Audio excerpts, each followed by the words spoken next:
Tu as une histoire particulière avec le concours, dans la mesure où tu es vraiment un fidèle de l'aventure, ou dans le jury, ou avec un candidat?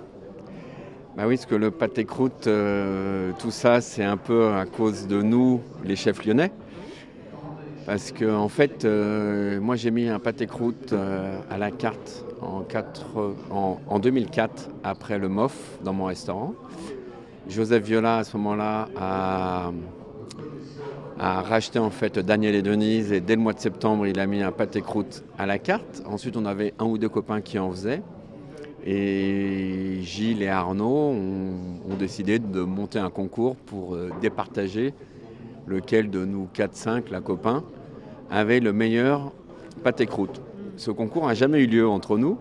Par contre, 5 ans après ou 6 ans après, ils ont monté le championnat du monde de pâté croûte. Voilà. Et bien sûr, j'étais au jury du premier pâté croûte, du premier concours. Et ensuite, j'ai toujours fait partie du jury, sauf quand j'avais un candidat. Tu as déjà fait un podium, mais là tu cherches.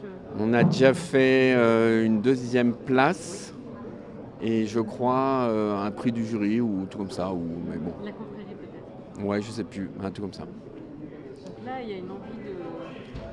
Et là, c'est donc un de mes seconds, Antonin Roux, qui est un garçon formidable.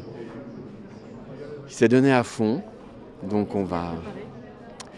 Il a fait un pâté en croûte de pintade de pigeon. Mais assez particulier, avec plein de goût dedans, voilà. J'en dis pas plus parce que moi je l'ai goûté plusieurs fois bien sûr.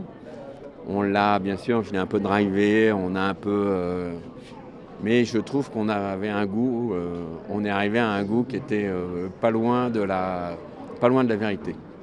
Qu'est-ce que c'est pour toi un bon pâté croûte? Quelles sont les difficultés techniques?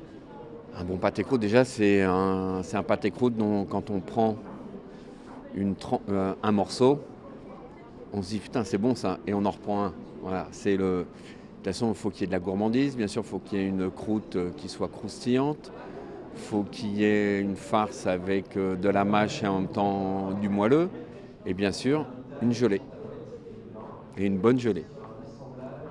Est-ce que tu as un palmarès ou un petit top 3 de bons pâtés croûte que tu as dégusté?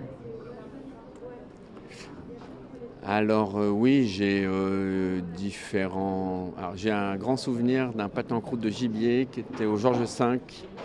C'était en fait Philippe Legendre qui était à l'époque le chef.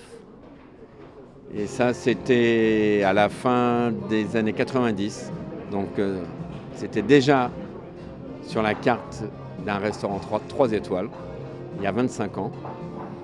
Et ensuite, j'ai quelques pâtés de mes copains qui sont toujours. J'aime beaucoup celui de Frédéric Berthaud au 33 Cité, celui de Joseph, Daniel et Denise. Et après, j'aime particulièrement, de temps en temps, je refais la toque du président Adolphe Clerc, qui est un des 3 pâtés de Belay et qui est à base de bécasse. De lièvre, de truffe et tout ça. Et voilà, ça, on le fait pour nous, hein, pour le plaisir, et c'est juste extraordinaire.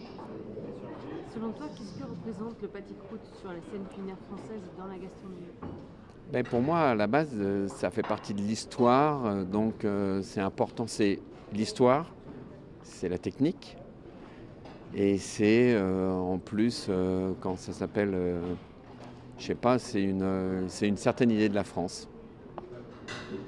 Si je te dis l'oreiller de la Belle Aurore, ça t'évoque quelque chose?